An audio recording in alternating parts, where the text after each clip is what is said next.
Welcome, everyone, to today's Town of Chatham Zoning Board of Appeals meeting. The date is September 28th, 2023.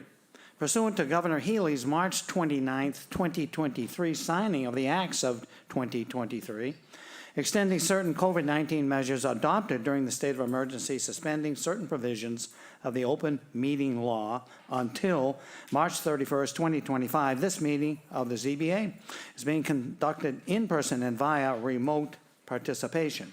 Every effort will be made to ensure that the public can adequately access the proceedings as provided for in the order. A reminder that persons who would like to listen to this meeting while in progress may do so by calling the phone number 1-508-945-4410, and then you punch in the conference ID number, which is 652-739-176, and then hit the pound. Or you can join the meeting online via Microsoft Teams through the link in the posted agenda. While this is a live broadcast and simulcast on Chatham TV, despite our best efforts, we may not be able to provide for real-time access. We will post a record of this meeting on the town's website as soon as possible. In accordance with town policy, the public can speak to any issue, hearing, or business item on the agenda during the meeting when recognized by the chair. To authorize this hybrid form of meeting, I will have a roll call of all members. Please state your name and whether you agree or not, starting with Ginny. Virginia Fenwick, I agree. Lee Hovey, I agree. David S. Nixon, I agree. Randy Potash, I agree. David H. Veach, I agree. Okay. I would say that any citizens or non-board members participating in the call via the phone, please give us your name and the last 4 digits of your phone number for ID purposes. The meeting is conducted as follows. The hearing notice is read by the lady to my right. This is Sarah B. Clark. She's the PPO for the town of Chatham, and that would be Principal Permitting Officer. Then we would have a presentation either by the applicant or their representative. I would then call for anybody, either here in the audience or on Microsoft Teams, who wishes to speak in favor to do so. I would then ask that if there was no, I wouldn't ask anything. I'd read the correspondence. That's what I do. Then I would ask for anybody who wished to speak either against or has a specific question to do so. That might generate some rebuttal from the presentation. Then we go into deliberations. We ask questions first, and when we're done with that, we close the hearing and we go into our deliberation, which is just amongst the board members. The public is not welcome to join unless a member interjects you into the conversation. We would then vote, and the Commonwealth of Massachusetts, to be successful with any ZBA, you need a supermajority. That means, in our case, there are 5 voters. You need to get 4 yeses to be successful. 3 doesn't do it. Are there any questions? Okay, first thing is minutes. Randy, could you give us a motion on the minutes from August 24th? I move that we accept the minutes from August 24th, 2023. Dave Veach seconds. All right, we need a roll call vote on that. I'll start with Ginny. Ginny votes yes. Lee? I vote yes. I vote yes. Yes. And Veach votes yes. Okay, that's a unanimous decision. All right, there's nothing else I want to do at this time. So we'll go on to the first application. That's 23-031, please, Sarah. Application number 23-031, Philip and Lori Dumas, care of William F. Riley Esquire, P.O. Box 707, Chatham, Mass. 02633. Owners of property located at 67 Palmer Drive, also shown on the Town of Chatham's Assessor's Map 15G, Block 37, Lot P7. The applicant seeks to enlarge, extend, or change a non-conforming dwelling on a non-conforming lot via the demolition of the existing dwelling and the construction of a new dwelling. The existing dwelling is non-conforming, and that it is located 12.6 feet from the westerly abutter and 22.2 feet from the southerly abutter. The proposed dwelling will be non-conforming, in that it will be located 8 feet from the westerly abutter and 17 feet from the southerly abutter, where a 25-foot setback is required. The existing building coverage is 888 square feet, 8.9%, and the proposed building coverage is 1,485 square feet, 14.8%, where 15% is the maximum allowed. The lot is non-conforming in that it contains 10,400 square feet, where 40,000 square feet is required in the R40 zoning district. A special permit is required under Mass General Law, Chapter 48, Section 6, and Section 5B of the Protective Bylaw. This was continued from May 4th, June 8th, and July 13th, 2023. Mr. Riley. Good afternoon, Bill Riley, on behalf of Philip and Laurie Dumas. What I'd like to do is start by having Sarah put the site plan up on the screen.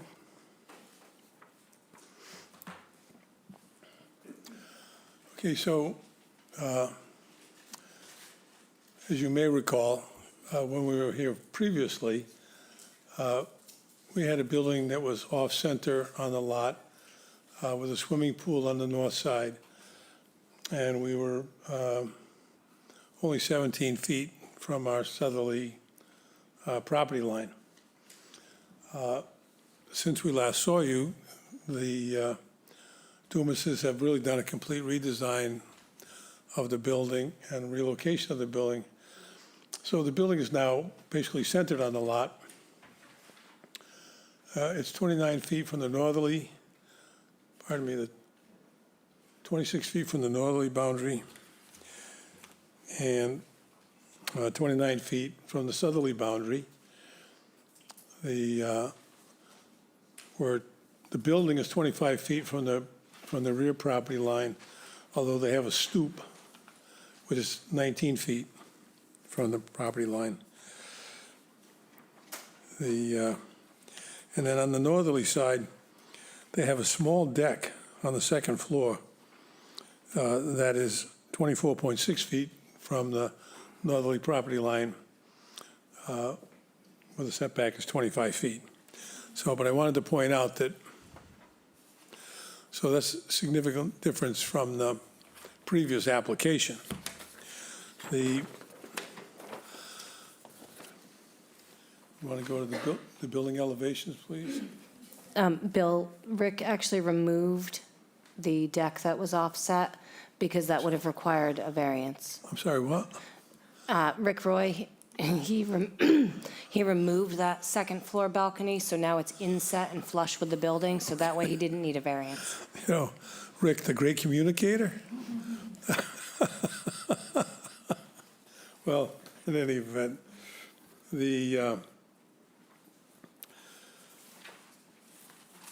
all right, so if we look at the elevations, so the design is significantly changed as well. So it's, it's a two-story building, and as you drive around the neighborhood there, you know that the houses on either side of this property are also two-story houses. There are other two-story houses in the neighborhood, and there are a lot of houses that are 1.5 stories where they've added dormers on the backside of the standard cape. So we think in terms of the size of the building, that we're compatible. So we're over 1 foot below the maximum height, and our building coverage is 13.7%, where 15% would be the maximum allowed. So within the design of our zoning bylaw, where maximum building coverage is 15%, we're 13.7, so we're below the maximum.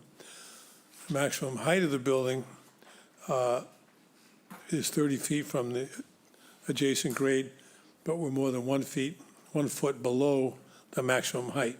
So the Dumases have tried to do a design that honors the requirements of our zoning bylaw.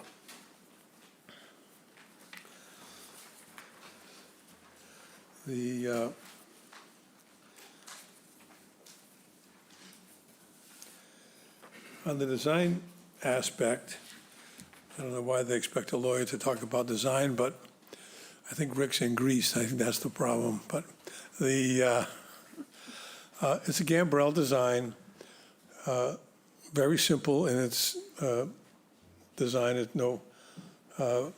flourishes or architectural details that would put it out of character, with that neighborhood. So another thing I'd like to review with you, because we talked about it a lot the last time we were here, is the size of the structure relative to the neighboring properties. So if you look on the third page of my handout, this is a little scary because I tried to calculate the gross floor area of the existing structures. As you see on the right-hand column, it says GFA with an asterisk. And if you look at the bottom, it says as calculated by WFR. And see, I always said, if I could have done math, I would have been a doctor. So if somebody finds a discrepancy, I apologize. But what I did was I used the assessor's field cards and added in the square footage of the basement and any garage. And so these are, according to my calculation, the gross floor areas of the houses in the neighborhood. And based on the numbers that we got from Rick Roy, I think the gross floor area of our proposed building is 3,633 square feet, which, if you look at the numbers, we're right in the middle of the pack, so to speak. So I think that size is appropriate for the neighborhood. The location of the structure on the property is appropriate because we've done what we can on an undersized lot to meet all the setbacks. And so I think that, at least I hope you agree with me, that the proposed structure is not substantially more detrimental than the existing structure. And I'll run through the criteria here quickly. So the first criteria is adequacy of the size of the site in terms of the size of the proposed use. So the existing structure is only 870 square feet. The new structure has a building coverage of, based on what Dave Clark's calculation, of 1,374 square feet, or 13.7%. So I think that, again, that's under the maximum allowed. So we think that because we meet most of the setbacks, particularly the street setback of 40 feet, we think that the size of the site is adequate for the proposed use. Compatibility of the size of the proposed structure with neighboring properties. Again, I think, it's based on my math, so I apologize for that, but I think if you're using gross floor area as a measuring stick, I think we're very much in the middle and compatible with the neighboring properties. So in terms of proposed increase in nonconforming nature, I think really the rear stoop is the only thing that is not conforming.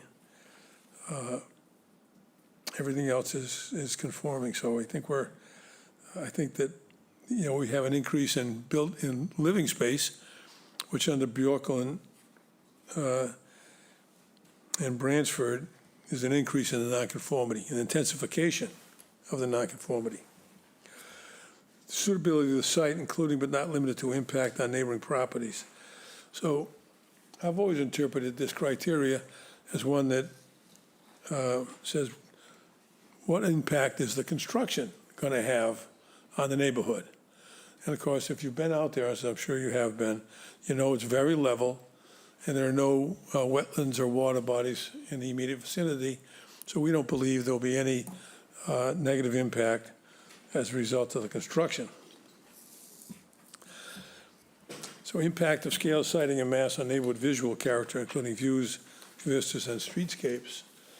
And this really, I think, is the crux of our zoning bylaw. I think what the zoning bylaw wants to know is what impact is the proposed structure going to have on the visual character of the neighborhood?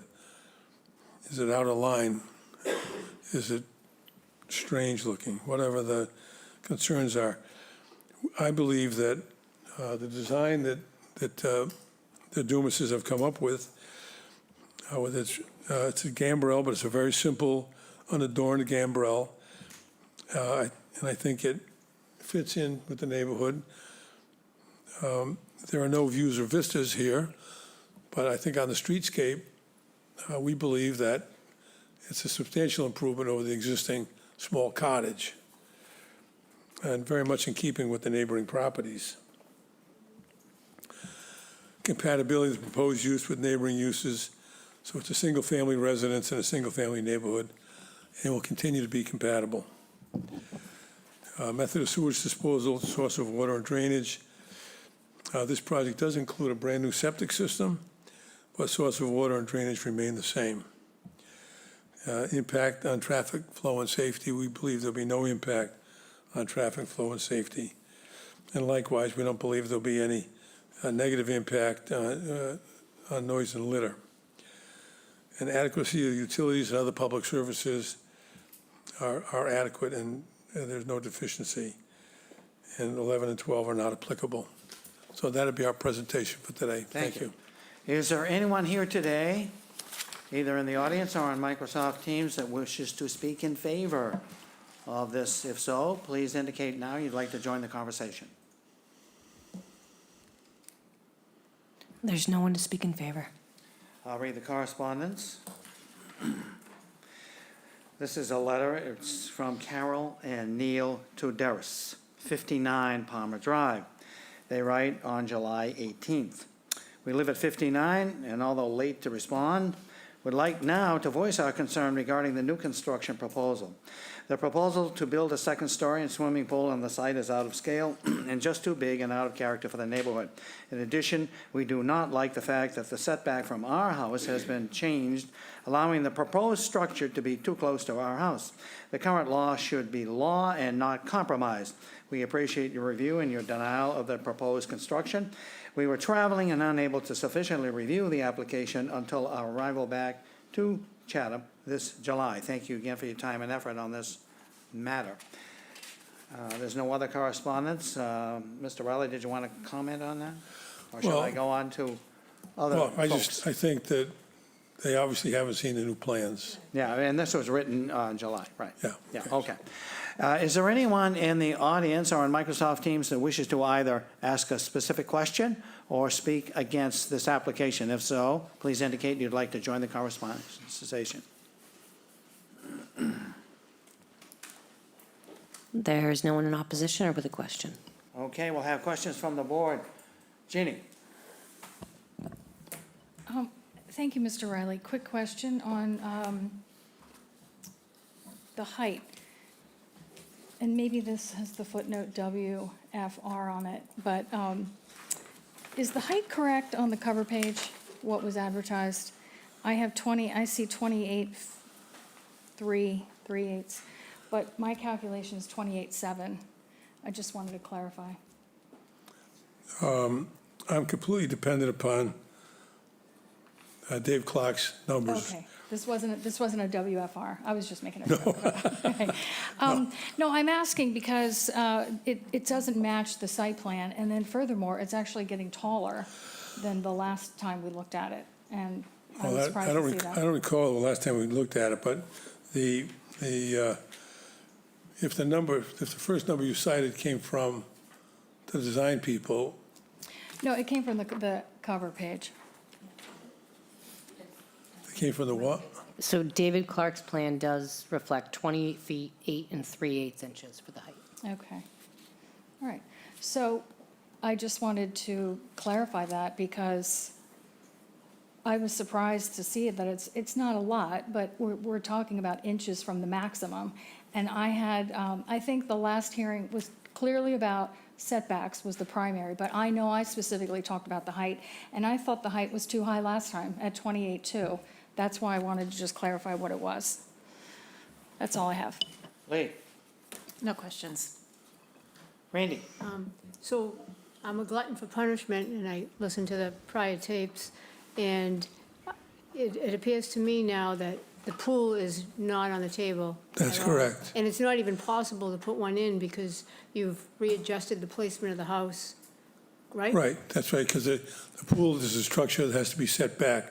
Setbacks in this, from sidelines are 25 feet. So since the house is just at 29 feet on one side and 25 on the other, there's really no room. Thank you.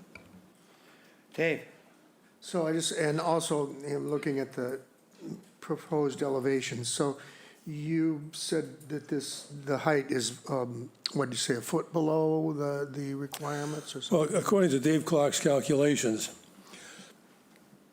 he says that this is above sea level, as you know. Yeah, The maximum allowed ridge elevation is 94.3, and the proposed ridge elevation is 93.0. okay. So 1.4 feet So it's- below. All right, I see it's like it's 6 inches higher than the previous proposal, but it's still well below the maximum. Right. Okay, great, thanks. yeah, I don't really have any questions. So, Randy, So I move to close questions and move to deliberations? Dave Veach seconds. we need a vote on that, Ginny? Ginny votes yes. Lee? Yes. I vote yes. Yes? Veach votes yes. Okay. Deliberations. Lee?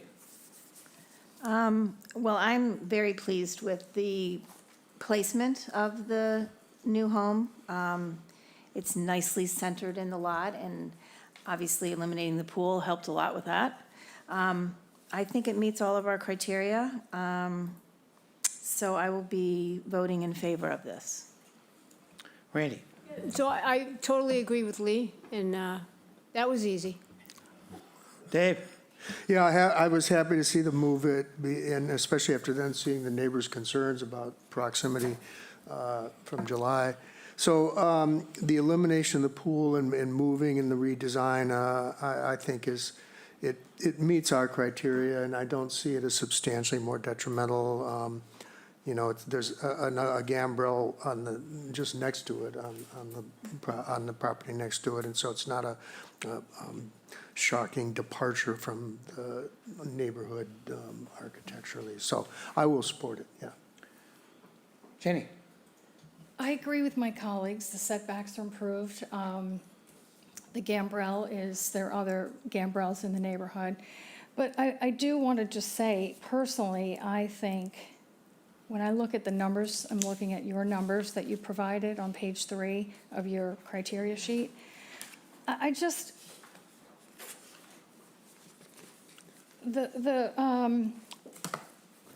house we're talking about, 67, has the largest gross square footage area on this sheet, with the exception of 89, which has over an acre, which is the largest lot in that neighborhood. That's the one that's way in the back and has over an acre. This is a small lot, and I recognize it's the smallest house today, and I'm totally supportive of them going bigger, but I just wanted to note, I don't like the fact that it's taller than it was when we've had previous hearings where we've commented on the height every time. And I also, I'm surprised actually to see that gross square footage be that high. It's one of the smallest lots in the neighborhood, and it's going to be the largest house, with the exception of one, according to your sheet. And it just seems a little incongruent. But in general, I think our main issue last time was the setbacks and the pool, and that's been improved. So I support that, but I'm a little concerned about those other comments. I feel like you met the setbacks, but you went even taller, and it's really quite large. I know the neighbor at 59 commented late. Their letter was written on July 19th, and our hearing was on July 13th. And they commented primarily on the setback, but they also said in that letter that they thought it was too tall and too big. So I'm a little conflicted. Thank you. Yeah, I was very pleased about moving the house to the right it's getting away from something being 5 feet away from a neighbor, and now it's 19 or something like that. Anyway, but Mr. Riley, I think you pointed out your math skills are a little lacking, and I don't think the number you put down here for that was correct. I think you're off by a couple of thousand square feet. On what?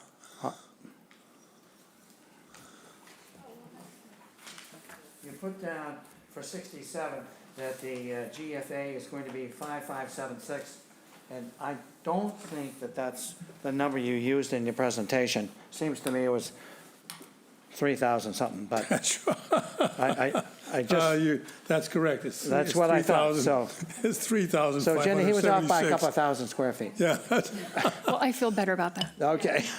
At any rate, Yeah. it's a great improvement over what it was, so thank you very much, and Mr. Roy and your clients. And So, I don't know if the panel thinks that we have any criteria for the building time. I'm not, what do you say to that, Mr. Riley? Conditions? I think the timing is fortuitous, assuming you vote to grant this. The actual appeal period won't expire for about 30 days. I know they're fired up and ready to go. I think if you want to say no exterior construction next summer, that's fine, because I'm hoping they're tight to the weather and they can work inside by next summer. Okay. Does anybody else have any comments? no, I think that's fine, and making sure all the vehicles are kept on the property or with the Yeah. permission of the Our butters. usual conditions then? Right. Okay, so I move to grant the application with the conditions just discussed. And Dave each seconds. All right, we need to vote on that. Ginny? Ginny votes yes. Lee? I vote yes. Yes. Amy? Each Me? votes yes. And I vote yes, that's a unanimous decision. And thank you very for the much. help on the math. Yeah.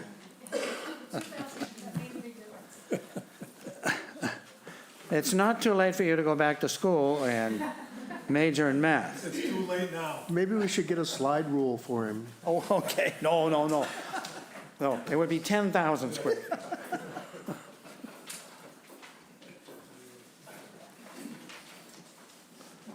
Okay, sir, on to 23-077, please. Application number 23-077, Rockland Trust Company, care of James M. Norcross Esquire, P.O. Box 707, Chatham, Mass. 02633. Lessee of property located at 649 Main Street, also shown on the Town of Chatham's Assessor's Map 14E, Block 2, Lot X 48A. This is a piece The of, applicant proposes to establish and operate a formula business bank under Section 3C4C of the Protective Bylaw. The applicant is and proposes to do business as a bank which utilizes a standard array of services, logo, symbol, and signage utilized by 10 or more other businesses worldwide. The unit contains approximately 968 square feet and is located in the GB1 zoning district. A special permit is required under Section 3C4C and Section 8D2B of the Chatham Protective Bylaw. Mr. Norcross, and I think when you get to the criteria, you can go right to the formula business. Beautiful. That sounds excellent to me. Jamie Norcross, representing Rockland Trust. This is an application for a special permit. While it is a approved or an allowed use in the GB district, Rockland Trust is an entity that triggers the formula business provision of the zoning bylaw. So that's why we're here for a special permit. I'm sure you all remember Rockland Trust had its branch on the corner by the Rotary for a long, long time. Its lease was up this spring. It vacated that space, but it wanted to maintain a presence in Chatham. And so it entered into a lease agreement in this space in the Colonial Building. It's not going to be a full branch. Primarily, it's going to be used as an ATM, interior ATM with a lobby. There is some office space in the back as well. That's not going to be staffed on a daily basis. That's primarily going to be used for meetings that may take place between customers and employees of the bank. So pretty minor use. HBDC has approved the signage, and we've been to planning board who approved the change of use for the site plan review. And so moving along to the criteria, we go to the formula business, which is the last criteria. Impact on neighborhood and town visual character of any formula business establishment. I'd suggest there's no negative impact on town or neighborhood visual character. As I said, the new signage that you see here has been approved and the sign on the door. And there are no other exterior changes proposed other than what you see as part of the proposal today.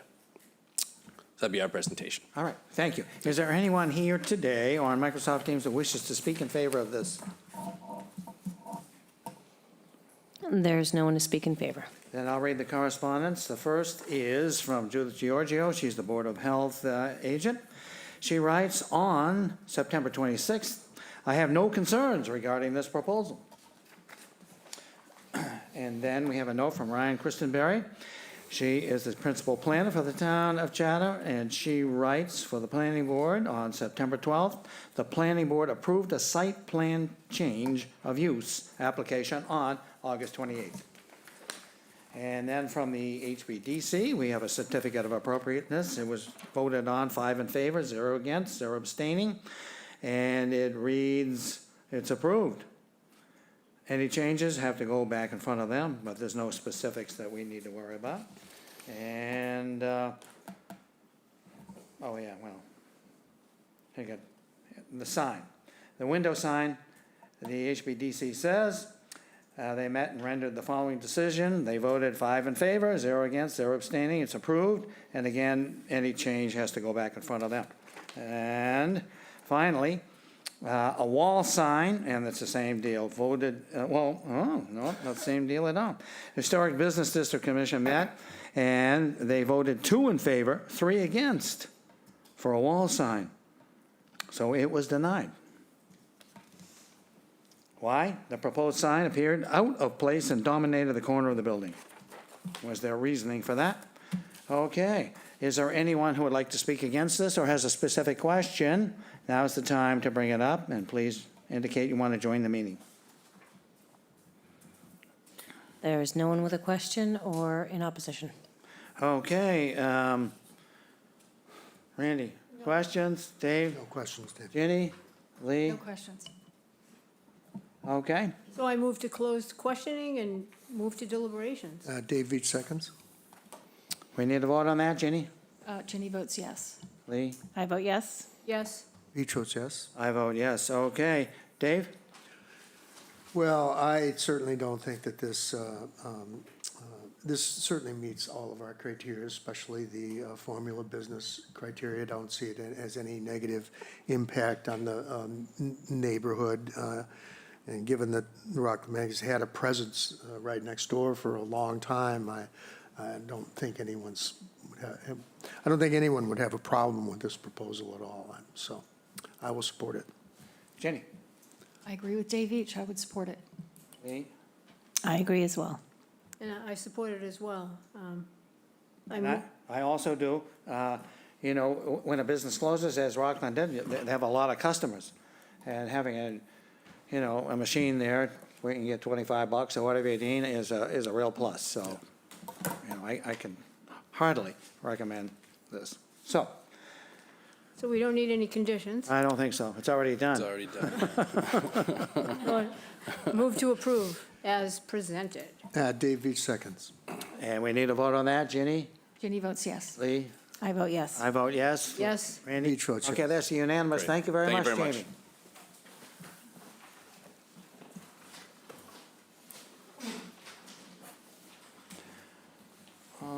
Okay. 23-078, please, Sarah. Application number 23-078, Seashell Island Realty LLC, care of William G. Litchfield Esquire, 330 Orleans Road, North Chatham, Mass. 02650. Owner of property located at 19 Island View Lane. Also shown on the Town of Chatham's Assessor's Map 5D, Block 42, Lot F3. The applicant seeks to enlarge, extend, or change a conforming dwelling on a non-conforming lot via the construction of additions and a garage. The existing dwelling, proposed additions, and garage will comply with all bulk and dimensional requirements of the bylaw, but are considered a substantial alteration, and under the second except clause of Section 6 of Mass General Law, Chapter 40A, such substantial alteration requires the grant of a special permit. The existing building coverage is 1,136 square feet, 6.5%, and the proposed building coverage is 2,591 square feet, 14.9%, where 15% is the maximum allowed.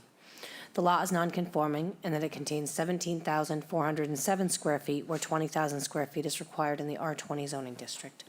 A special permit is required under Mass General Law, Chapter 48, Section 6, and Section 5B of the Protective Bylaw. Mr. Litchfield. Good afternoon, Mr. Chairman. Bill Litchfield here on behalf of Seashell Island Realty, which in reality is Chris and Sheila Cook, who are in the third row over there. Chris and Sheila have owned this house for a number of years. They came down today, as they often do, from their other home in Franklin. And despite Sheila's youthful appearance, they're thinking about retiring, and they would like to enlarge this house a little bit and make some changes which would make it more useful for aging in place, which involves an expansion in the rear and also a garage on the ground level, and I'll speak more about that. That is the site plan. As you can see, the proposed addition is in the rear, not readily visible anyway. There's a vacant lot to the east, as you know. And there is also a proposal for a garage which meets the setbacks. In fact, everything about this meets the setbacks, this and the zoning requirements. This is a so-called Bjorkland hearing because the lot itself has 17,000 square feet where current zoning requires 20,000 square feet. When the lot was created in the late 60s or early 70s, it actually was one of the largest ones in the neighborhood, but it is not compliant under zoning. So what the Cooks would like to do is to construct that garage, also a open porch on the front of the existing house, which was built half a century ago. The porch that's the existing plan. I think it's a little bit later, Sarah. There it is on the bottom left is the proposed porch. Chris happens to be a builder. He's going to be doing the work himself, so if the quality isn't right, he can deal with that, and I think it will be right. The trim on the garage is proposed to match the existing house, although they're upgrading the garage as well. So I'll go into the criteria as to adequacy of site, including building coverage and setbacks. Despite the existing nonconformity as to lot size, the site was adequate for a home built, I think, around 1972. If you approve the special permit, you can do so based on a finding the site remains adequate for the addition at the rear, which meets all zoning requirements, and for the main level garage, allowing for more living area for retirement, and a usable two-car garage with no change in setbacks and complying as to coverage. As to compatibility of size, the neighborhood was developed under prior zoning. If you look at the third page of the handout, you'll note that the sizes of the lots vary considerably, but we have the third largest lot, yet the lowest coverage of only 6.5%. If you approve the special permit, it will remain compatible. Again, the additions at the rear, the gross floor area, and the living area are still compatible, and 346 square feet of the increased coverage is open porch on the front and the sunroom on the northwest corner rather than living area. You might say to yourself, and I know you went out there, you saw a basement level garage. Well, why do we need another garage? And I talked about that with the Cooks. Mr. Nixon can correct me if I'm wrong because he knows more about cars than I do, but I think a 1962 Corvair is a fairly low car. The problem with the existing garage is that the ductwork for the heating system was installed and you can't get a car of normal height into that garage. The 62 Corvair would work, but you can't get an SUV or any kind of a full-size car in that garage. Moreover, the Cooks would like to avoid having to go up and down stairs. So we have a garage, but frankly, it's not a usable garage, and we'd like to have a two-car garage. As to the extent of increase in nonconformity, that's easy. There is none. There is no increased nonconformity whatsoever. This is a Bjorkland case. And certainly that case, as you recall, talked about McMansions. This is far from a McMansion. And they decided not to add a second story because they do, as I said, want to have a one-floor house for aging in place. As to suitability of site, there are no environmental issue. The site has been developed for residential use for 50-odd years. As to scale, siting, mass, views, and vistas, mass is frankly an inapplicable word as to this house. It's a simple Cape ranch without impact on views and vistas, and what they're proposing to do is similarly appropriate. The simple garage, as I said, the trim will match the house.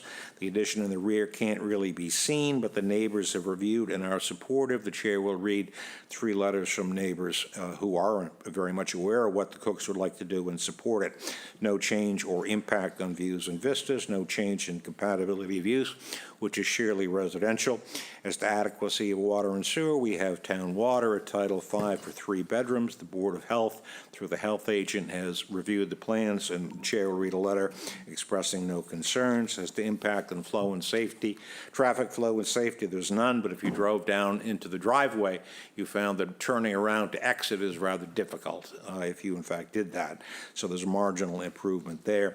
No issues as to noise and litter and so forth. So the question, as you know, is whether constructing the addition at the rear, essentially invisible, and a useful 2-car garage, completely compliant as to all bulk and dimensional requirements of our zoning bylaw, and thus without any change in setbacks, whether that is substantially more detrimental to the neighborhood than the current conforming house on a non-conforming lot.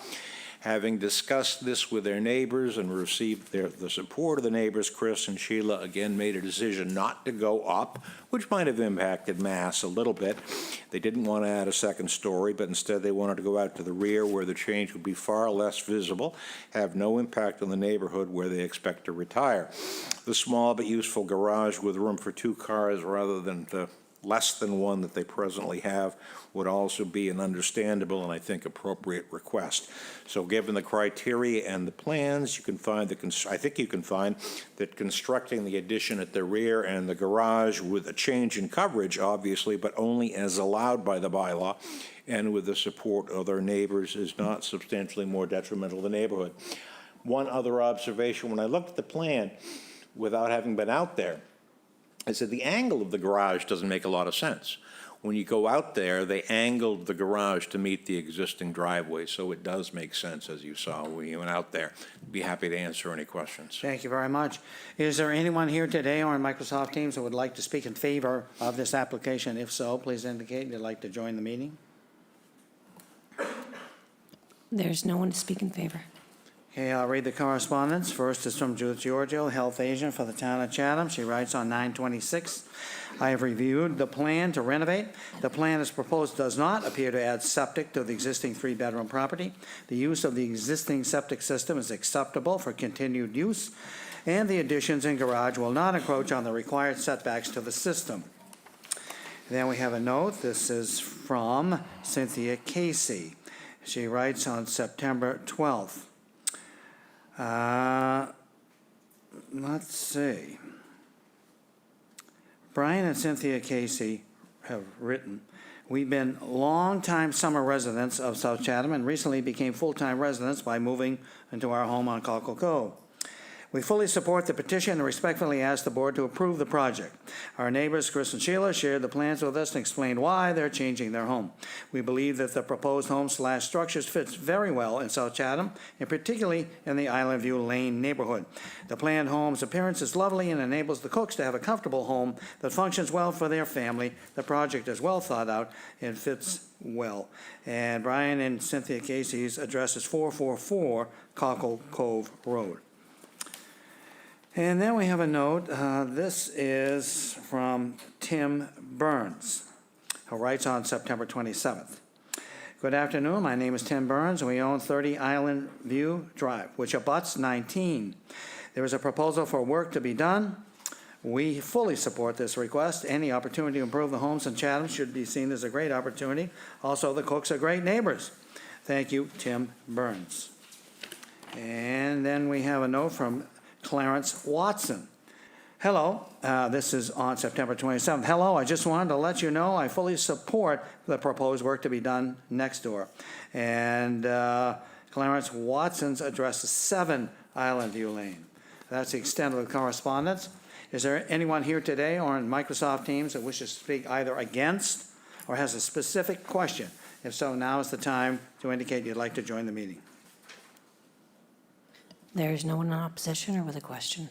Okay, we'll have questions from the board. Ginny? I have no questions. Lee? No questions. No questions. No questions. Nor do I. So I move to close the questioning and move to Close the deliberation. hearing. Close the hearing Right, and move to deliberation. okay. Dave Veach, second. Need a vote on that, Ginny? Ginny votes yes. Lee? Lee votes I yes. vote yes. Randy? Yes. Veach votes yes. Okay, deliberations, Lee. I think this looks like a great project. It meets our criteria. I did have a little question about the angle of the garage, but now it's clearer. So I will be voting in favor. Randy? I agree with Lee. Yes, I agree. Ginny? And I agree with my colleagues. All right, that makes it unanimous. Okay, Conditions? If Counsel? I could, when do you plan to start the work? I'd like to start as soon as we can, once we get our permitting, and the anticipation is to be finished certainly by June. We could, Mr. Cook responded that the anticipation is to start as soon as he possibly can. Be nice to this gentleman right here when you leave. And we could accept a restriction on exterior construction between June 30th and Labor Day. So I move to improve the application as submitted with the usual conditions as just stated by council. Dave Veach seconds. okay, we need a vote on that. Ginny? I vote yes. Lee? Yes. Yes. Veach votes yes. And I vote yes, that's a unanimous decision. Thank you very much, Mr. Thank you very Litchfield. much.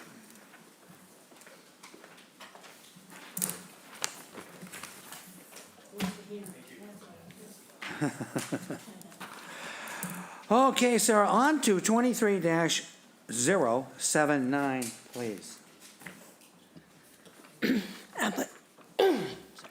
Application number 23-079. Jeff Ethier, care of Kevin Gray, 217 Captain Beers Plain Road, Northfield, Mass. 01360. Owners of property located at 16 Aunt Lydia's Way, also shown on the Town of Chatham's Assessor's Map 16G, Block 3B, Lot A3. The applicant seeks to enlarge, extend, or change a nonconforming dwelling on a nonconforming lot via the replacement of an elevated deck with a covered porch.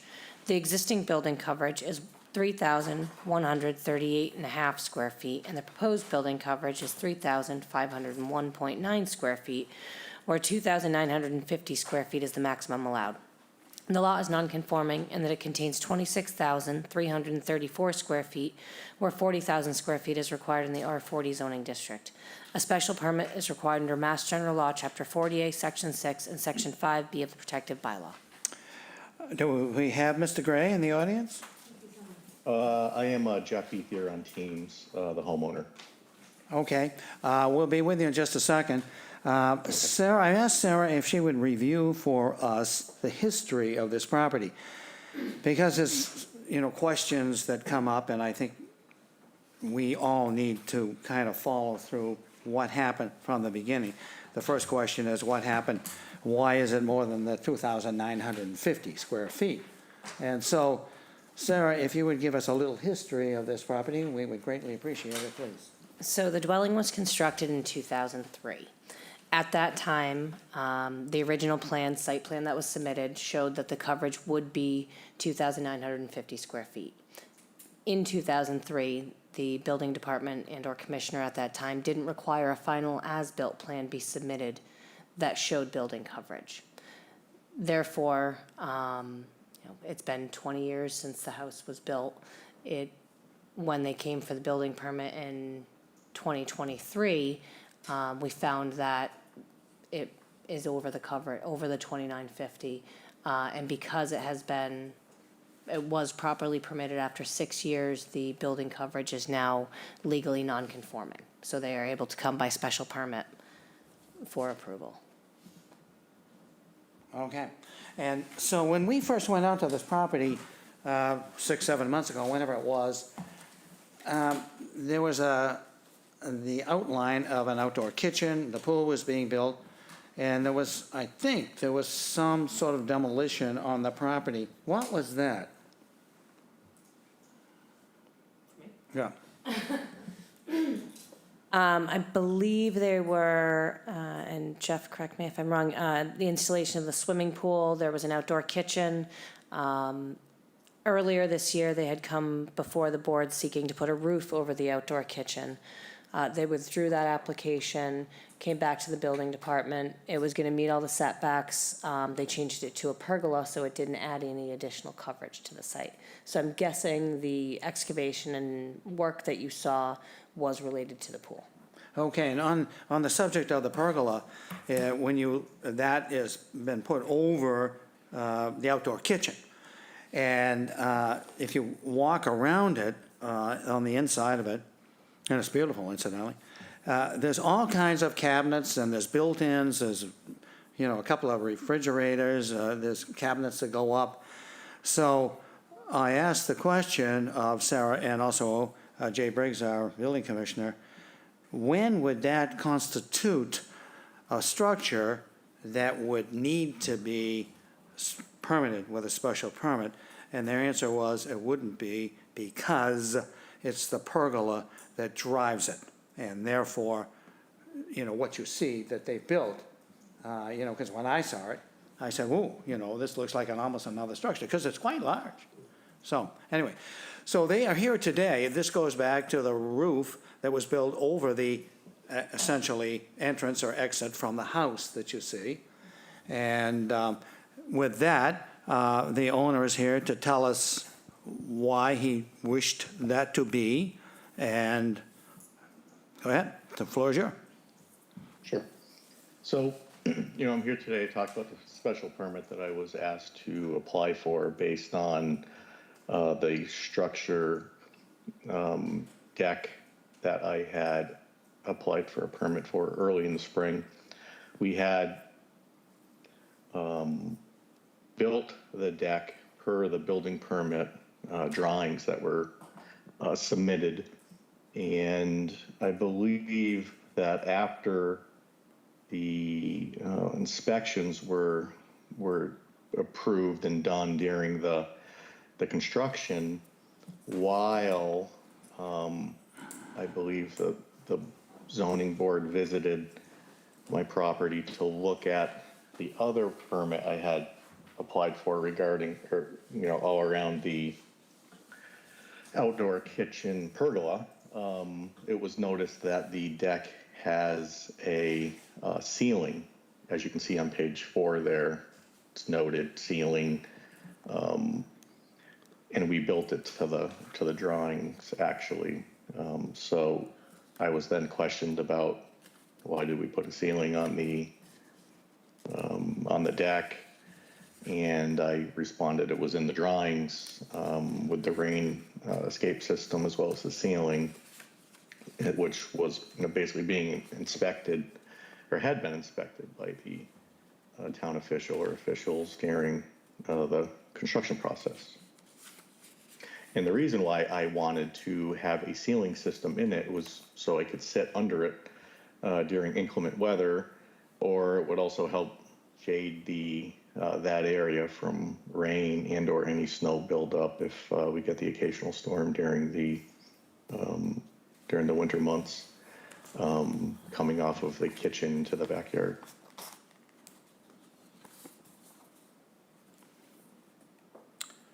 Okay.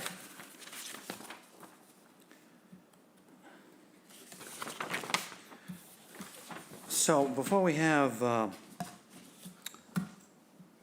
ask for, is there anyone here today or in Microsoft Teams that wishes to speak in favor of this application? If so, please indicate you'd like to join the meeting now. There's no one to speak in favor. Okay, I'll read the correspondence. This is from Christine McCarthy. She's the collections assistant for the town of Chatham. She writes on September 28th. Actually, she did. The 2022 personal property tax bill is not your bill, and you are not responsible for paying it. the FY22 personal property tax bill belongs to the previous owner and is their responsibility to pay. However, the FY24 personal property tax bill, which is due 11/1/23, is yours. That bill should not interfere with your appearance before the zoning board, as it is not past due. I have included Sarah Clark in this email so that she can see that the FY22 personal property tax bill is not yours and that you do not have to pay that one. If you have any further questions, please let me know. And again, that was from Christine McCarthy. And that was the total sum and substance of the correspondence. Is there anyone in the audience who wishes to speak against this application or has a specific question? If so, please indicate you'd like to join the conversation. There's no one in the audience to speak in favor or of the question, or in opposition or of the question. Okay. So we'll have questions from the board. Randy? So the way it is now, sir, is what you want, basically? So Correct. no further changes? It's already done? Not at all. Okay, thank you. Dave? Yeah, so, and I guess I would ask Jay, so this, I'm seeing, look in this section here, and it has a rain escape system and all, this is what, so basically, it makes it impervious, and thus the ruling that it wasn't, it was a deck, but it's impervious, and so it's counts for ground coverage. Counts towards the building coverage, that's Towards correct. building coverage. And that wasn't caught during the review of the initial permit for that site? Yeah. It didn't come until later after a site visit or a final as-built, one or the other. Okay, so it didn't get picked up during the review of the. During the review, plans. right. Okay, great, thanks. That's all. Jenny? Okay, I think that just answered my question, but I want to be clear. So you said that the covered elevated deck that we're talking about here today was previously permitted, and you built it according to that permit. Is that correct? Okay. Correct. That's correct. Okay, thank you. Lee? No questions. So my question is, and I asked this before of Sarah and Jay too, if this was denied, what would be the remedy? And I believe you told me that the rain system would have to be built out so that it goes down the outside of it with gutters and all the rest of it to make it pervious. Is that correct? The deck, the porch would have to be made so water could flow through Would it. have to flow So through. the rain system that was installed per the plans, as shown on this page, it has downspouts sort of that come off of it right here and go along down with the posts. Okay. So all of the system in the framing and the roof or ceiling of it would need to be removed in order to And make it just. So the flooring on the deck would have to be removed and rebuilt, leaving gaps in between it to make it pervious. I see, Yes. okay. Okay, So I would move to close the hearing and move into deliberations. Davey seconds. we need a vote on that? Jeannie? Ginny votes yes. Lee? Yes. Yes, Beach votes yes. And I vote yes. Dave? Well, I think that, there's, given the evolution of how this has taken place, I don't, and then, in looking at it just in terms of special permit criteria, I don't in any way see that this is substantially more detrimental to the neighborhood, that there's an impervious, and I would understand the desire for that, to have, the space underneath without rainwater running through. So I don't think it's substantially more detrimental in any way, shape, or form. It meets our criteria, and I will vote to support this. Jenny? I agree with Dave Veach, and I think that the fact that the situation is compounded by the fact that there was a mistake in the original permitting. So there really wasn't anything that was done incorrectly, purposefully by the homeowner. And to change it at this point would be, I think, just unduly unfair. So I would support it. Lee? I agree with my colleagues. A lot of work has gone into this house and yard, and Yeah, to make them change it would be tough, so I will support it as well. Randy? As do I, and it's clearly not more detrimental to the neighborhood. No, and I was very impressed by the blue ceiling. Because I had a previous home from where I live now, and we had a outside kind of porch with a roof over it and all that, and we painted it blue. And it turns out, I just love it, so. Yeah. Even if I was on the fence, which I'm not, the blue paint pushed me in the right direction. Thank you. Okay, Randy, So I move to approve the application as submitted. Yeah, Dave. I don't think we need any I don't think we conditions. need conditions. It's already done, right? Dave Veach seconds. All right, we need a vote on that. Ginny? Okay, Ginny votes yes. Lee? Lee votes yes. Yes. Veach votes And I yes. vote yes. That's a unanimous vote. Thank you very much. Thank you. Okay, Sarah, on to 23-080, please.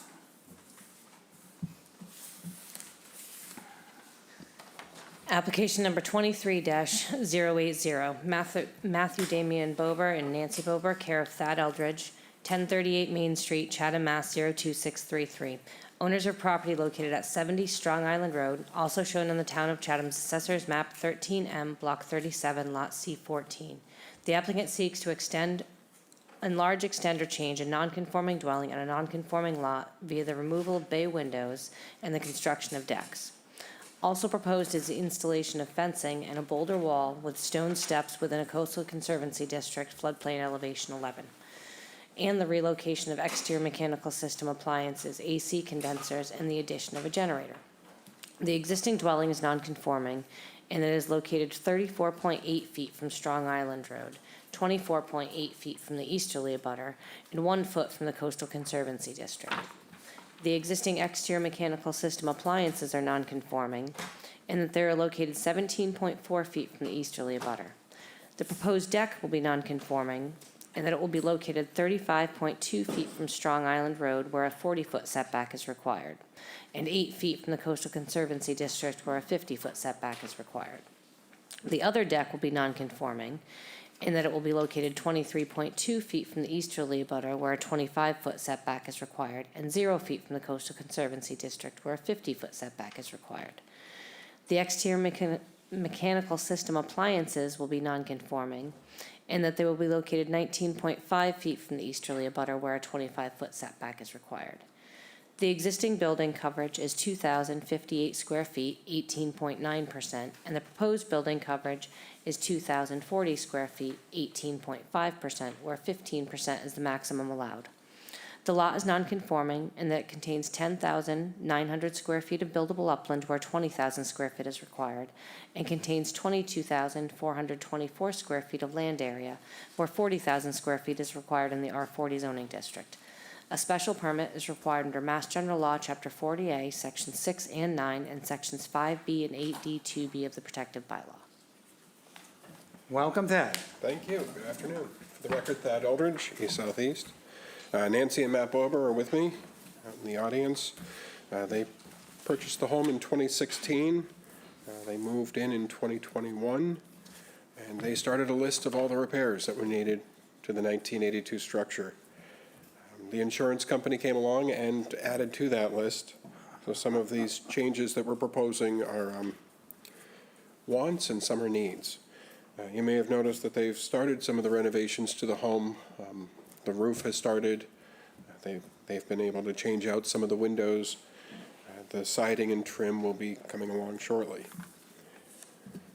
So it is of no part of the property can conform. That floodplain goes through it, and there's no part of the property that's greater than 50 feet away from that floodplain. Just to very quickly review all of the changes, and this is a pretty good list. So the front wall is currently a railroad tie wall that's falling apart and needs to be replaced. We're proposing stone because that's not going to need to be replaced for quite some time. The front step needs to be replaced, insurance purposes, and that will be a AZEK in wood. The two bay windows will be removed. Windows will replace one, a slider the other. And we will have a proposed deck outside of that. If anybody noticed the dogs that were hanging around the property, they'll lose their bay windows, but they'll still have the slider to be able to sit in the sun. And for them, there's a fence that is proposed so that they have an enclosed area and they don't go wandering off.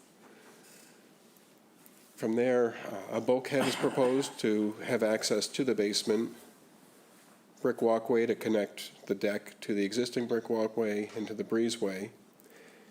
The proposed deck in the rear, that's really where they have their outdoor dining area.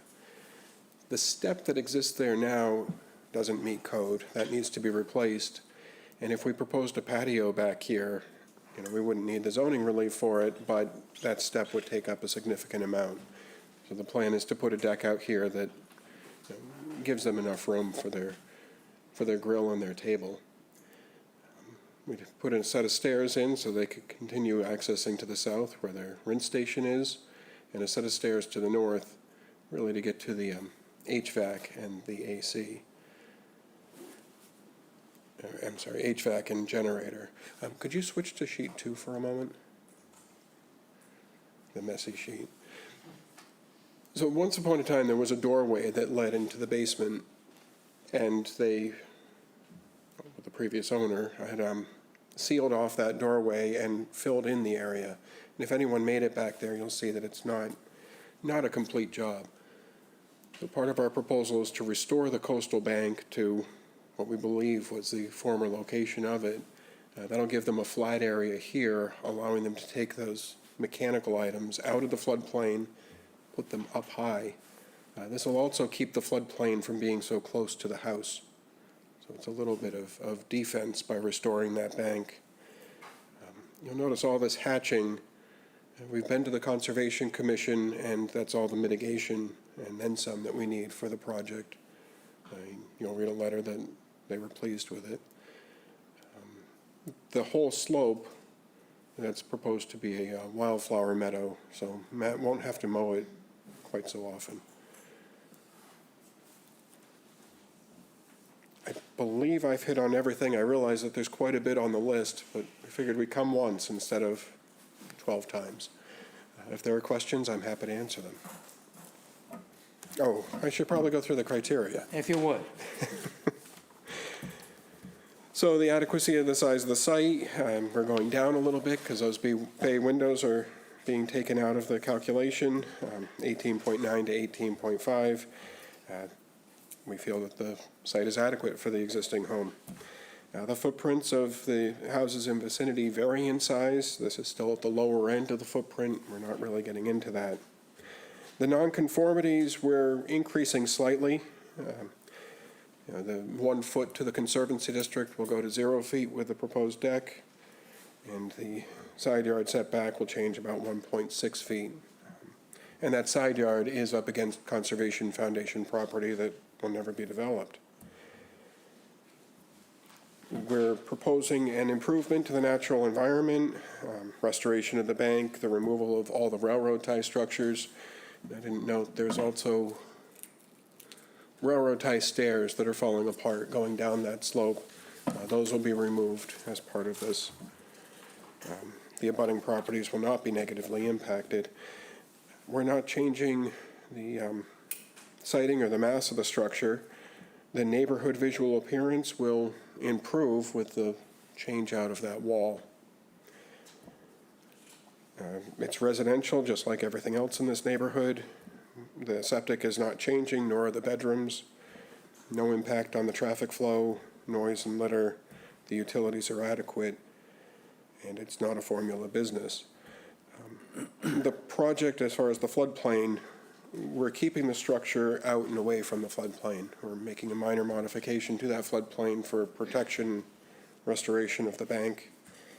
And so hopefully we're not back with a lateral expansion in the future. Hopefully the floodplains stay where they are. And now if there are questions, I'm happy to answer them. Okay, thank you. Is there anyone here today or on Microsoft Teams that wishes to speak in favor of this application? If so, please indicate now you'd like to join the conversation. There is no one to speak in favor. Then I'll read the correspondence.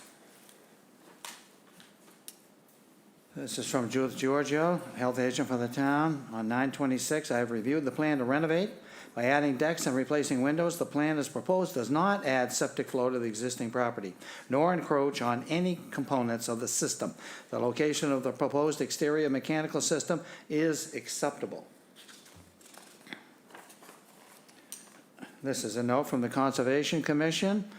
Crystal Keon, the administrative assistant, writes, the commission held a public hearing on August 23rd and continued the hearing until October 25th for the project.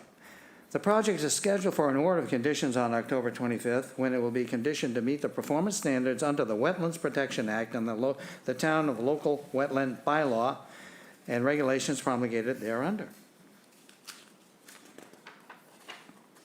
Then this is an email. This is from Paula Alvari and Jose Velez. I hope I pronounced that right. On September 27th, they're right.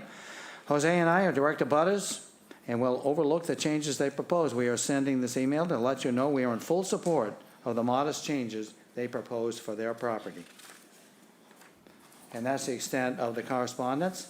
Is there anyone in the audience today who would like to speak against this or has a specific question? If so, please indicate they'd like to join the conversation. I see no one in opposition or with a question. Okay, questions from the board. Ginny? I have no questions. Lee? No questions. No questions? No questions, Dave. Okay.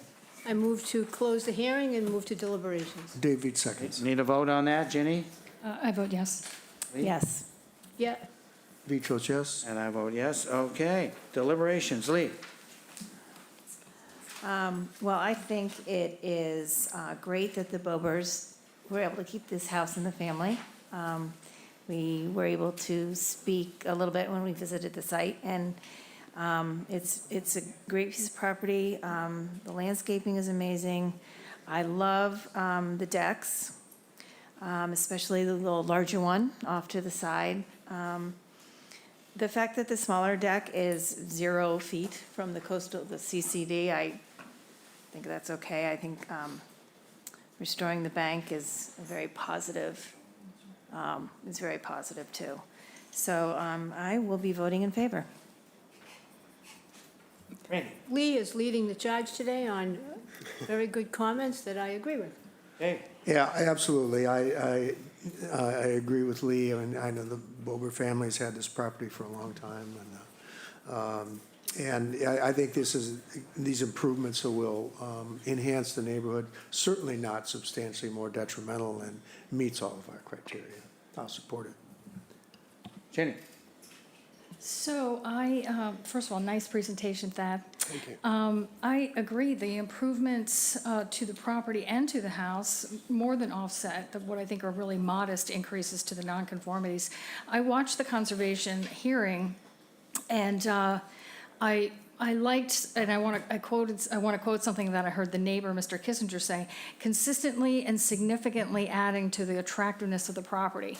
I mean, I totally agree with that, and I just wanted to point out that I thought that was a nice comment, and I would support it.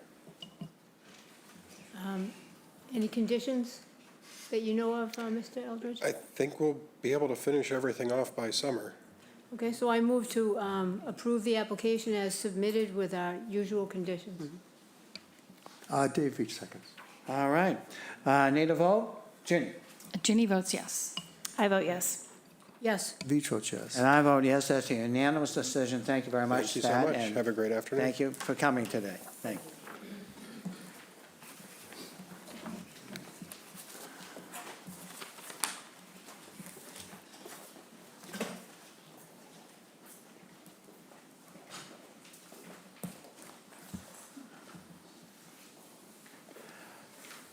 27087, please. Before I read this, Mr. and Mrs. Dumas, your application was first on the agenda today, and you were approved with conditions. I didn't know if you wanted to sit through this hearing, but your application has already gone forward. Oh, thank you very much. I appreciate that. You're welcome. Application number 23-087, 70 Sears Point Lane Realty Trust. Care of William G. Litchfield Esquire, 330 Orleans Road, North Chatham, Mass. 02650. Owner of property located at 70 Sears Point Lane, also shown on the Town of Chatham's Assessor's Map 11A1, Block 7, Lot 5. The applicant seeks a dimensional variance from the land area required for a previously reconfigured parcel. The parcel is located at 70 Sears Point Lane, contains 30,454 square feet, where 40,000 square feet of land area is required for a parcel located in the R40 zoning district. A variance is required under Mass General Law, Chapter 40A, Section 10, and Section 8D2C of the Protective Bylaw. Mr. Litchfield. Mr. Chairman, good afternoon, members of the board. Bill Litchfield here on behalf of Ellen Ogden as trustee. But in reality, I'm here on behalf of the Ecker family, which is fairly deep roots in Chatham and has owned this particular property since 1982. It consists of 30,400 square feet, as shown on the third page of the handout. It was created in 1930. The Eckers bought it. The plan was done for Ruth Reed, and it's the property all the way at the left on Oyster River on that 1930 plan. The plan was done for Ruth Reed, and the Eckers bought it from her family member. And they've owned it for the 40-odd years since they purchased it in 1982. And when it was created, you will note that it had an odd shape, an indentation, a wedge right in the middle of it, just to the north of the driveway. It made no sense for the top wedge to go into the McClay property, and it made very little sense for the lower wedge or triangle to go into what became the Ecker property. And that odd shape sort of made, frankly, no sense. We don't know. I actually wasn't present in 1930, so I don't know why it was configured that way, but it was. Some of you may have known Debbie Ecker, and Debbie went about things in the right way. She worked for the Massachusetts Department of Revenue. She's second-guessed most everything I did in town government over the last 40 years, and she was precise and she was right, except even though what she thought was right and everybody else thought was right turns out not necessarily to have been precisely right, and I'll tell you why. She was exacting as to zoning compliance. And she knew that our bylaw has said that you can't make a non-conforming lot more non-conforming. That's Section 3D1. So in 1984, after she and Hoyt had owned the property for a few years, she went to the planning board for an approval not required plan for an equal swap. A swap with the McClay family. And Sarah, I think it may be on the, right there. That's what the planning board approved. The Eckers were going to convey the left triangle, and the McClays were going to swap to the Eckers the right-hand triangle, so that the Ecker lot, consisting of 30,400 square feet in 1930, would still consist of 30,400 square feet in 1984. Perfectly fine. No harm, no foul.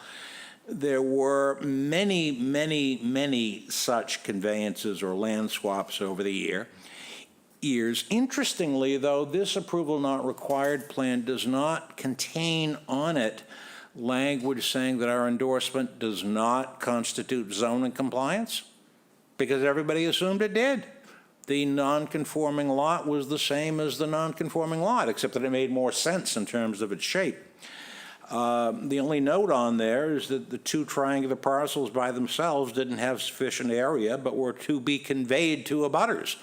So the planning board knew what was going on. Mr. Veach was here in 1984, and he knows what town government was like. We had some very strange selectman. If they were paying attention, and I wasn't, I would have said, well, of course, that's perfectly fine. Nothing wrong with that. You had a 30,400 square foot lot before, and you still do now. Same non-conforming lot. The zoning agent at the time, Hal Swetland, and his successors, Art Child and Kevin McDonald, were fully cognizant of what went on. The planning board was, and there were, as I said, scores of these over the years, maybe even hundreds. Everyone thought it was a perfectly valid thing to do, and the resulting lot would be treated as non-conforming, just as had the previous lot, since it wasn't made more non-conforming. So deeds were exchanged. The Eckers and the McClays did the swap. The assessor's maps were revised. Tax bills have been paid for 40 years or 39 years.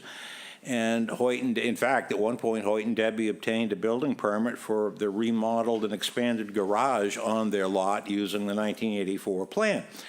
Hoyt died in 2017, and Debbie in February of this year at the vibrant and still precise age of 96. And the family made a difficult decision to put the property on the market. And they have an offer, and the buyer retained excellent counsel, at least for some purposes. Had they not, we wouldn't be here today, and that attorney who was here, Michael Ford, had a vague memory of having been before you some time ago about a land swap, and there were some questions about that. So the 1984 swap, which again was one of many, arguably changed the lot, and under an extremely rigid but appropriate reading of our bylaw, it wasn't the lot that existed in 1954 when zoning created, so it was no longer a non-conforming lot, at least arguably, because the bylaw says, again, the non-conforming lot is only one in existence at the start. We are thus here for a variance. I don't think he'd mind it if I said it. Bill Riley called me. He represents an abutter. And he left a message, and he said, what's going on? And I called him back, and he said, I know what's going on. Nothing. And that's exactly what's going on. There is no change on the ground. There's no change to the lots. There is simply a request to you to affirm or validate what has gone on all over town. Nothing is changing, nothing will change, but we seek your affirmation so that this lot will be treated as non-conforming going forward. To do that, we need a variance. We're not asking that it be declared non-conforming, because that wouldn't be technically correct. We're simply asking you to provide Jay and his successors with authority to look at this as a non-conforming lot.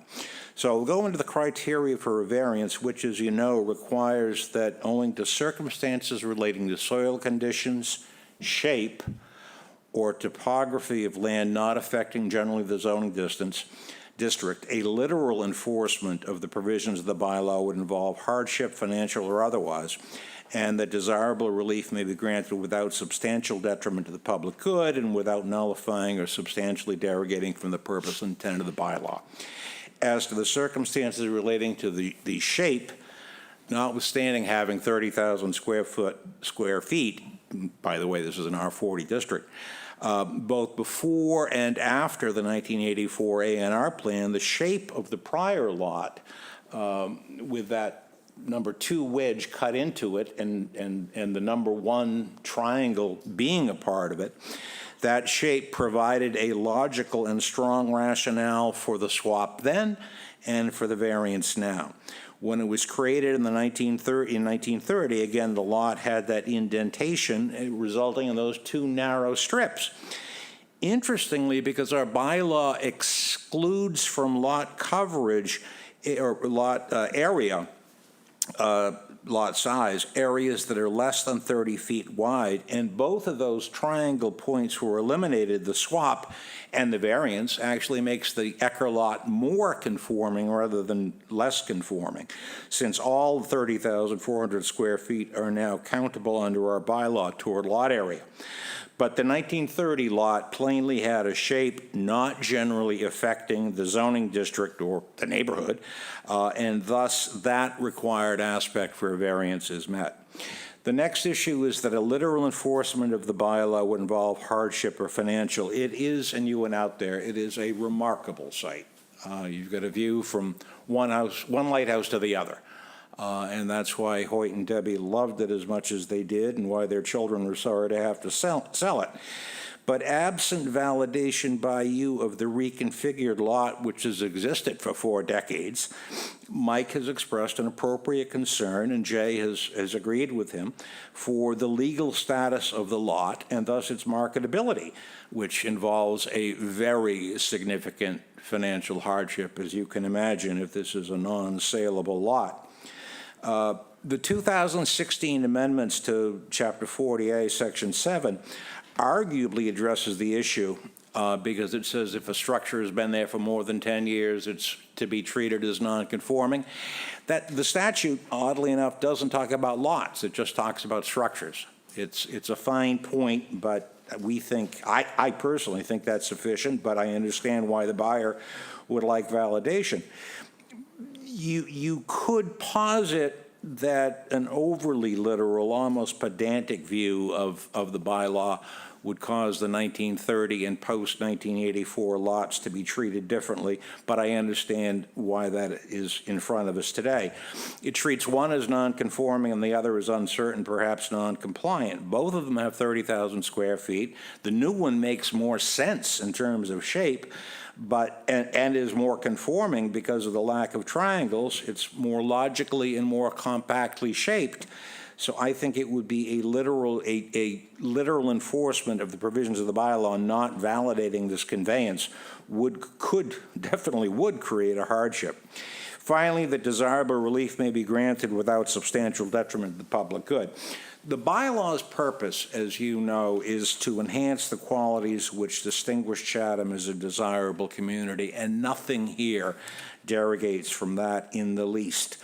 We are seeking merely a paper relief, I will call it, validating for zoning purposes the paper on which the planning board endorsed the approval not required plan, the paper on which the neighbors exchanged deeds to accomplish the swap, 40 years of assessor's maps on paper showing the 1984 lot as a valid and presumably non-conforming lot, and the building permits on the papers that were granted the Eckers over the 4 decades.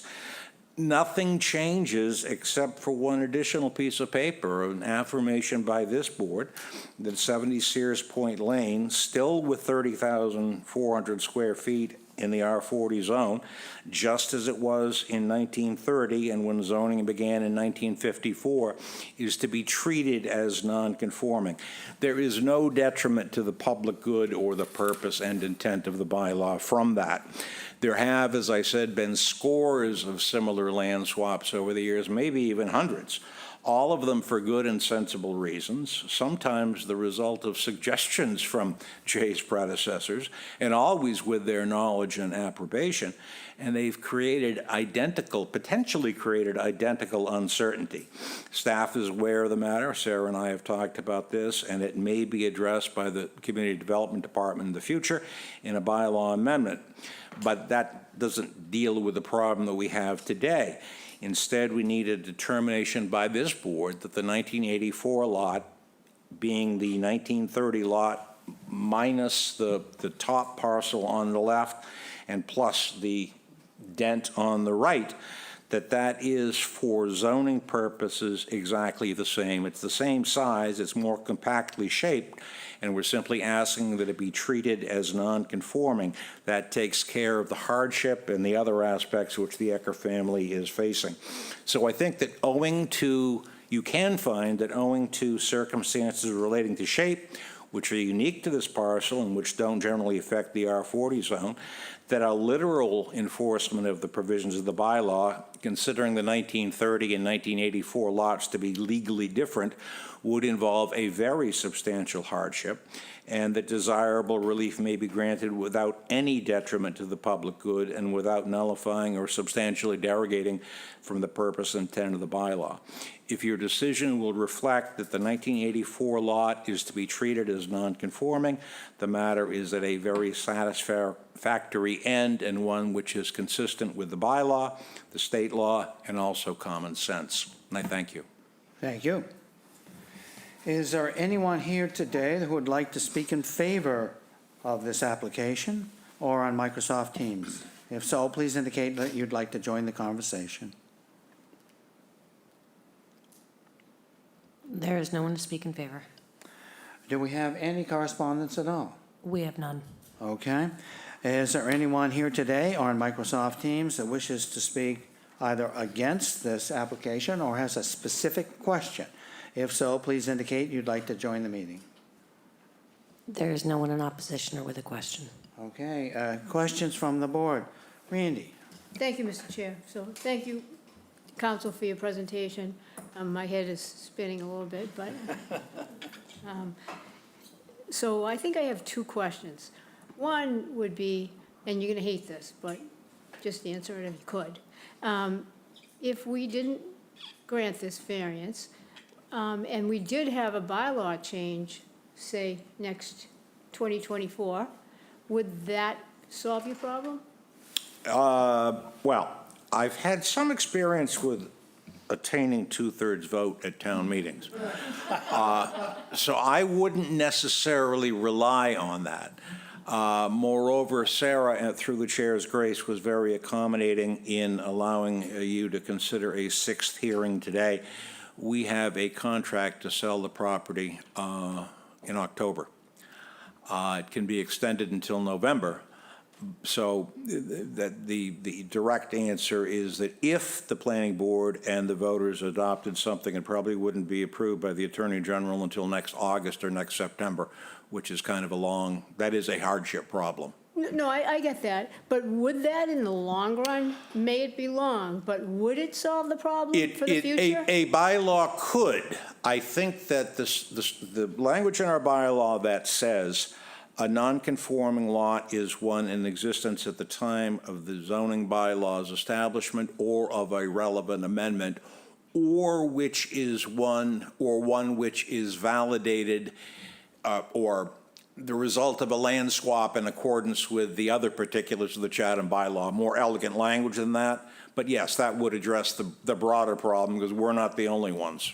Okay. And then the other, and you may have said this, but I missed it. What would happen if we denied it and, like, say the buyer bought it? Would they not be able to build on it?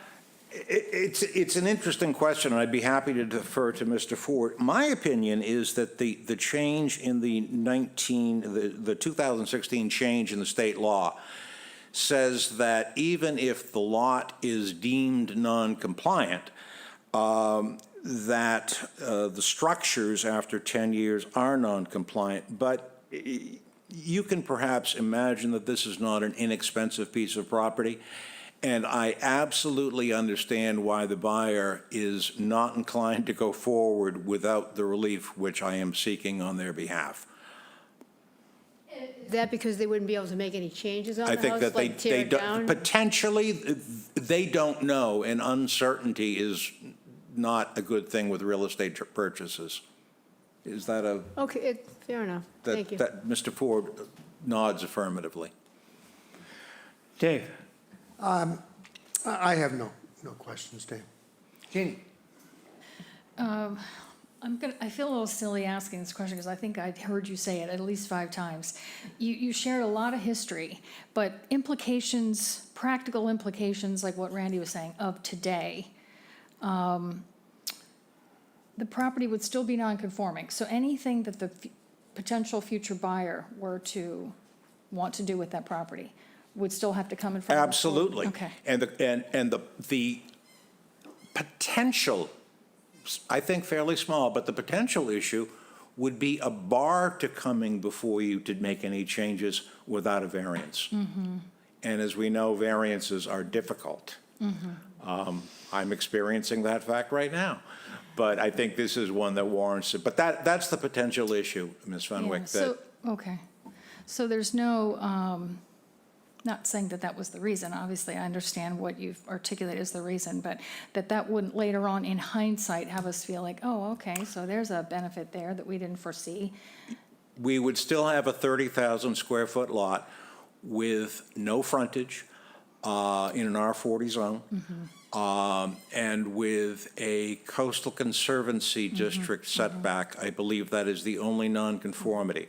So they couldn't build something 40 feet high because of it. They couldn't get too close to the sideline. I don't think they are too close to the sideline at present.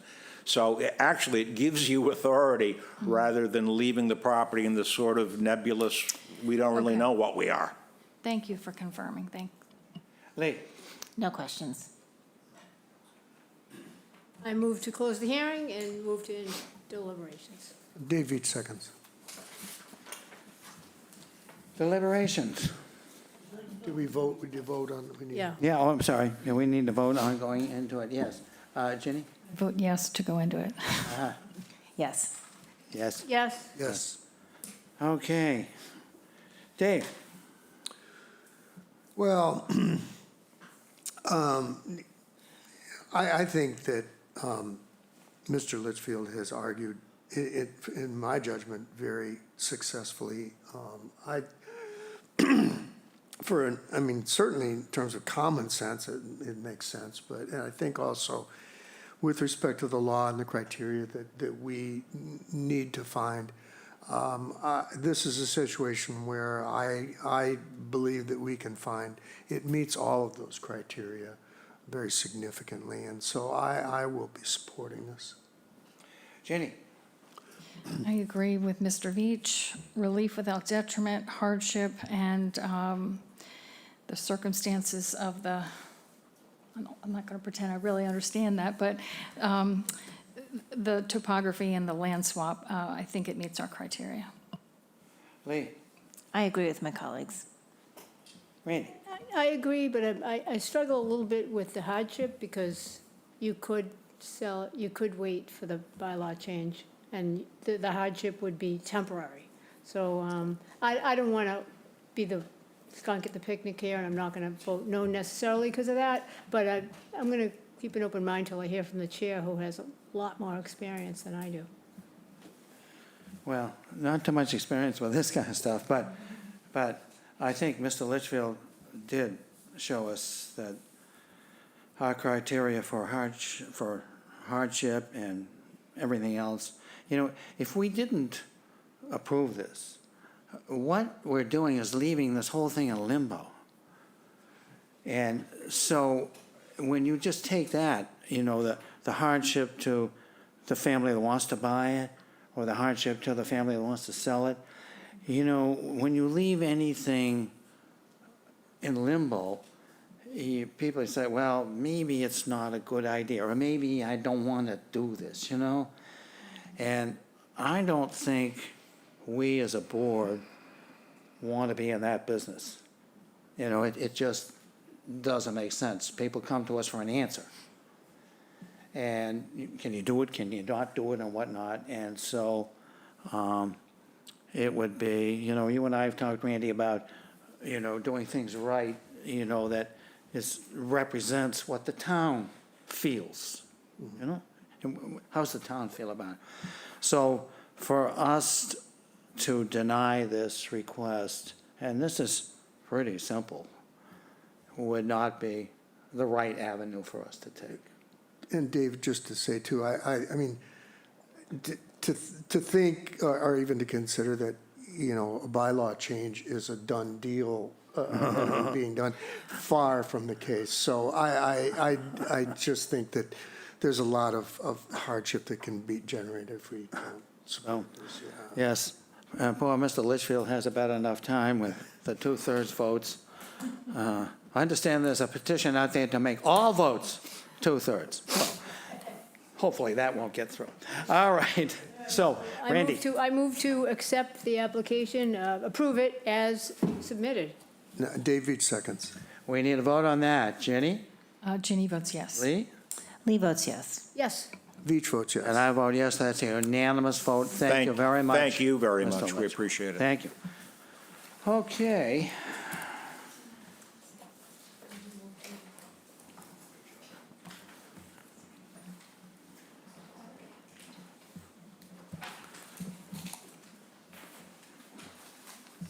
So the next item on the agenda, we have no more applications. It's kind of going back to what I asked a couple of weeks back about, to think about, and somehow convincing applicants, our representatives, or making it part of the package that they have to submit to Sarah, about showing us in some way a 3D presentation. And I think last week's presentation on Crowell Road gives you a great example of what it would do.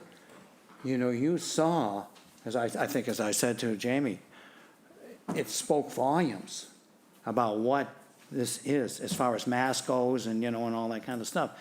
So while they're not inexpensive, and I understand that, but in the great scope of things, I think it's something that we should either encourage, and I say that because Sarah came up with an idea about encouraging as to making it, necessary. But I can't see making it a requirement for, let's say you want to put a porch on the house or something like that, that there needs to be like a percentage, like you're going to change at least, let's just say 50%. That 50% is going to be changed, either, the whole thing whacked or whatnot, that this it becomes part of it. So Sarah and I were talking about this, and she came up with the following idea.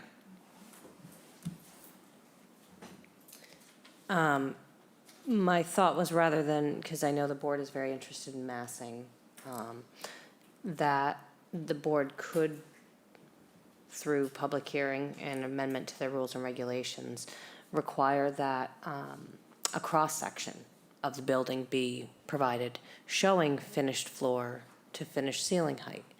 That way the board would be able to look at and see, okay, so this first floor is 9 feet tall.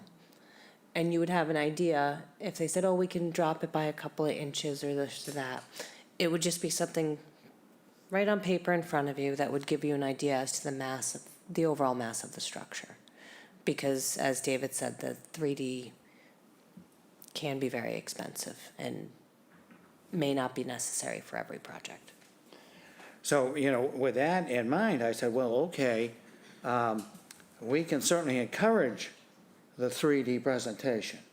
And that can be in the materials that Sarah hands out.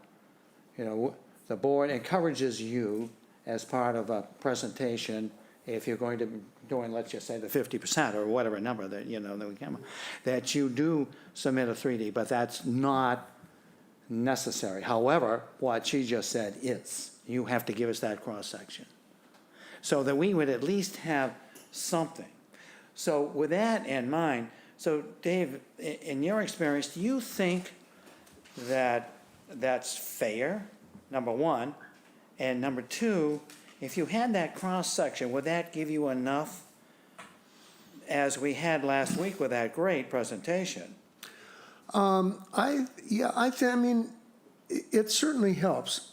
And, I don't know that we would need a full cross-section necessarily, but that would give the opportunity to look. We could ask for finished ceiling heights as well, in lieu of cross-section.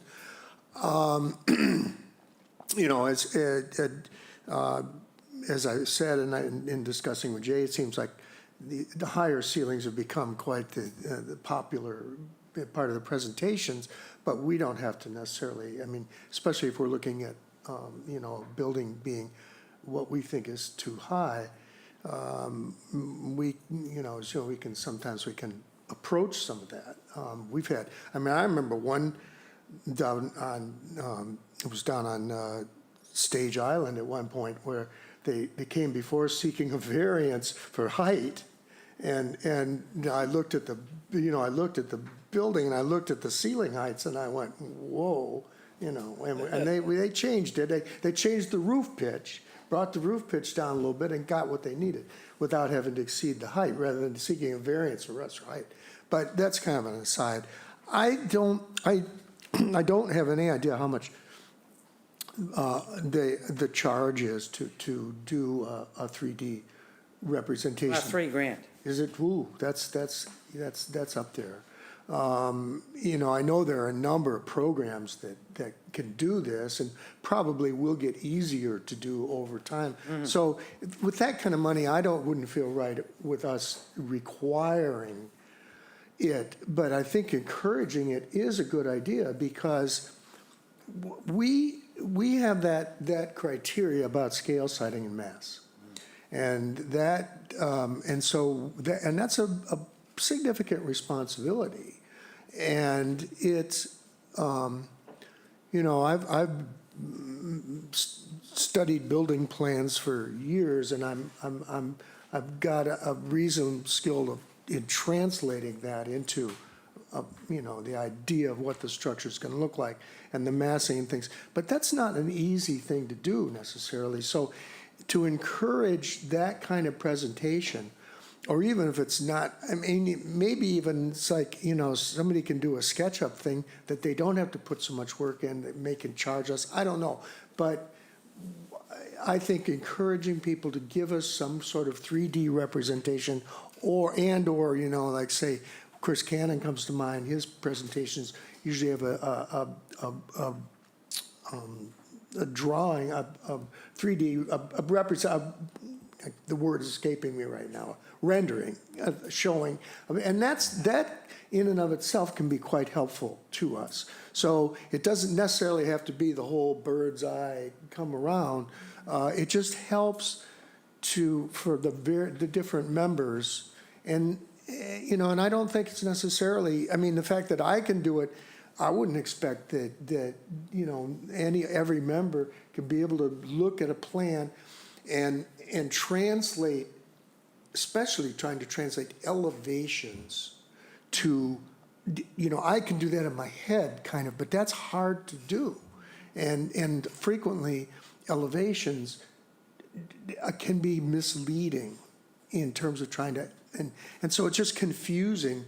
So I think it's better for the membership in general that we try to encourage that kind of presentation to us. But I certainly don't, I mean, you know, in many of the kinds of things that come to us, it's not a consideration, you know, but especially when someone is doing a tear down and replacement, almost every time there, you know, I think we need, and it is also, I applaud that, seems like the staff is really leaning on folks to give us that gross square footage numbers, because that's the main thing that we've been asking for years, not getting consistently, that helps us translate massing. So those are my thoughts on it. Good, no, that's good. Randy, how about your thoughts? Yeah, so I agree with Dave, and I think that we should get consistent numbers about the height of the building with just how Chatham considers height. We don't need to get like 93 minus 84 and blah, blah, blah. We should just get, it's going to be 29.5 inches, period. We don't, no other numbers, or at least that somewhere very plain. You know, I don't think that's too much to ask. And also a picture of what the building is going to look like. It doesn't have to be 3D for me, but definitely a rendering of the picture. So those two things would help me a lot, and certainly the square footage. So I guess three things. Lee? I agree with my colleagues, but I also kind of like the idea of getting the ceiling height for each floors, each, you know, basement, first floor, second floor. That helps me a little bit. I think if you are doing a tear down and a full home construction, a 3D would be great, but I don't think we should require it. But I like the ceiling height, the dimensions, as well as the building height in plain numbers. Plain English. Ginny? So I agree with what everyone has said. Especially the elevation, I find that's the hardest thing to get from any of this information. I agree with Randy that there's so many numbers that if a few more things could be required to be put on the front, and like Lee was mentioning, ceiling height of the structure, that would be very helpful, because that would just eliminate having to do a lot of the pre-work. I felt personally, well, originally, when Dave first brought this up, I think anything that's gonna be completely torn down and rebuilt should have it. I thought it should be just that cut and dry. Because there is not anyone that is tearing down an 800 square foot house and building another I mean, there might be a few, but the vast majority of them are, just going much larger, and usually it's this gambrel, and it's becomes this mass issue. So maybe that's a little too extreme to require any tear down. And when I think of Palmer, for example, Rick Roy did that, and that was helpful, but I wouldn't say that was that helpful like it was for Kroll Road. Kroll Road was immensely helpful. We had all that information, a huge packet, and I could tell it was large and a lot larger than what was there, but seeing that 3D on all sides just blew, that was way bigger than I even thought it was from the picture. So I don't know if there's and maybe this gets to be tough territory because you're getting too discriminatory. Like, if you're tearing it down and it's more than, like I'm looking at Palmer, 3,600 square feet. Okay, so maybe it's something, like, I think would have been really helpful to have seen it on Whistler, would have been helpful to have seen it on 676 Orleans. Those were massive changes with a lot of weight and a lot of mass going on a coastal bank. So I don't think we can be so precise to say, if you're on a coastal bank and you're more than 5,000 square feet, and, then it gets a little too, so I know I'm kind of all over the place, but I do like it for some of these really big scale properties because, those decisions there's just more at stake. And I really think relative to $3,000, it is a lot of money, but not if you're talking about that kind of scale of the house, relative to that. Yeah, I know in my case, I wish I had the ability you have, Dave. I really do, but I've always struggled with how it's going to look. So I've talked about models that people have given us, which is one way to do it, because oh boy, a model is great, and I can only imagine what a model would cost in this day and age, probably a lot more than $3,000. But I would like to, without requiring it, I would like to encourage. And maybe the wordage is, if you're rebuilding your home or whatever you're doing, and it's going to be more than, let's just take that number of 50%. If it's going to be more than 50% of a change, then we strongly encourage you to present a 3D presentation or a model. It can be, we can list, there's probably 3 or 4 different things that we could put down there that we could do. Mm-hmm. And that while it's not required, it is highly recommended. Another thought, Dave, I don't know, and because I'm probably, because I don't really know. I know many years ago I started dabbling with SketchUp, and it's a design tool and things. But it may not be all that difficult if one of us chose to, go into one of these programs, take the elevations and you can make a model out of elevations, if you know what I mean. And even without gluing the paper on there, you could just make a model of the mass of a building. And, if we get to that kind of level and we have questions about it, and one of us is capable of doing it, if I am, I'll do it. That might help encourage people to do their own version as well, I'm just saying that there are ways to help with this visualization that may not be so expensive as they. Well, no, and we don't want to do their work for them. Because we want the presentation to come to us. It's not. Yeah, it's better. I think it's better if they do it. Right. But in the meantime, I'm going to continue to try my best to convey my sense of these things to my fellow board members, and that's good. And I also, and I've also come to say that, and I said this to Naomi recently, my wife. I said that because she was questioning a something that's going on, a building, I usually wait to make my final judgment about a project until after it's all done, it's weathered in a little bit, and then I ultimately know, okay, this fits, or it doesn't. But as we've talked about, there's a few that have gotten past us that Right. don't. But for the most part, we've done pretty well. Yeah. No, it's, to me, what we want to do here is make the right determination, the right decision. And let's just go back to the Cole Road just for a second. Well, I think we all saw, wow, when we saw that 3D presentation, you realized what it was. And I don't think one of us liked it after you saw it. Yeah, I don't think you liked it before it, but you certainly didn't like it after you saw it, So, well, it's, I'd be happy to work with Sarah and Jay to try and come up with, a wordage that encourages this. And I'll just use that 50% number unless, people have a real problem with that. But it would be something in black and white, and you could say, okay, well, I don't like this aspect or about what we, do.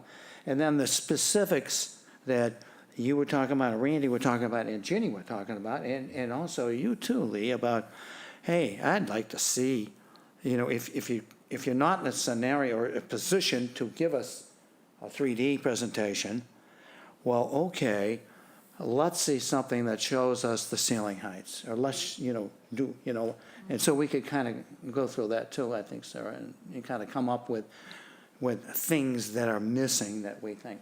So okay, well, unless anybody had anything else you want to throw in, I think we all feel it would give us more information. I just have one comment, in that when people come before the ZBA, they want to do whatever they can to have it pass, to have it approved. And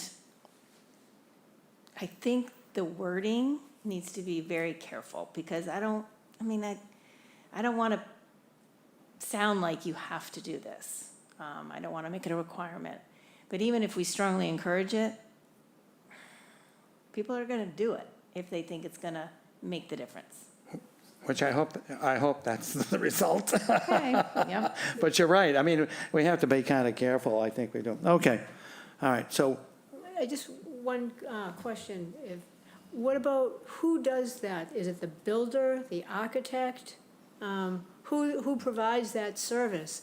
And is that going to cause a burden to some of our, to the vendors? Or is it going to give some vendors much more of an advantage? I think it goes back to, what we're talking about only can come from either somebody like a Thad, who's an engineer, who's all that. Yeah, look, he's even brought his own field, fan club. Either that, or you go to the architect, like Karen is a good example, Karen Kempton, who has the ability to do it. But it's driven by the applicant and the applicant's representative. That's who it's driven by. And they would be in the position to say, you got a tough one here. So let's look at the various things that we need to try and convince the board that this is not too massive or not too what. Yes, sir. So on a fairly large size addition or a new home, we would require a cross-section anyway for the building permit. So Okay. they're going to be doing that anyway, so I don't see that as a burden to anyone. Oh, well, all right, good, all right. So I think it's true. Yeah, and if it's a scale drawing, we can scale off the ceiling heights, but I do appreciate when they call it out, and so we can encourage that as well. Okay, so if everyone's in agreement, then Sarah and I and Jay will work on that and, see what we can come up with. Second subject tonight is encouraging, I think, antique homes, to be somehow saved or incorporated and whatnot. So Sarah has made copies of this that was approved, I think, last year, right? Correct, it's the Historic Preservation Incentive Bylaw that was approved at annual town meeting in 2022. And so for the newer members, they came to us and asked for suggestions. And so when you read through it, you'll see that this was a mechanism they came up with, but it has a flaw. And the flaw is, if you want to do it, you got to put it on your deed. So that scares people. It's like, the accessory unit, that, there's a lot of people that are scared off because they don't want it. How is this going to affect my ability to resell my property and whatnot? So, but anyway, read through this because this is on the books. It is. But we haven't seen anybody. No, we haven't had, No. nobody's come before us. But it's a start of that conversation, I think. And so we go from there. So, Okay. anything else from anybody? Thank you, one and all. How about a motion, To Randy? adjourn. I second. Need a vote on that? I vote yes. I vote yes. I vote yes. Beach votes yes. And the official time, Sarah, is 6 PM. 6 PM. Thank you all.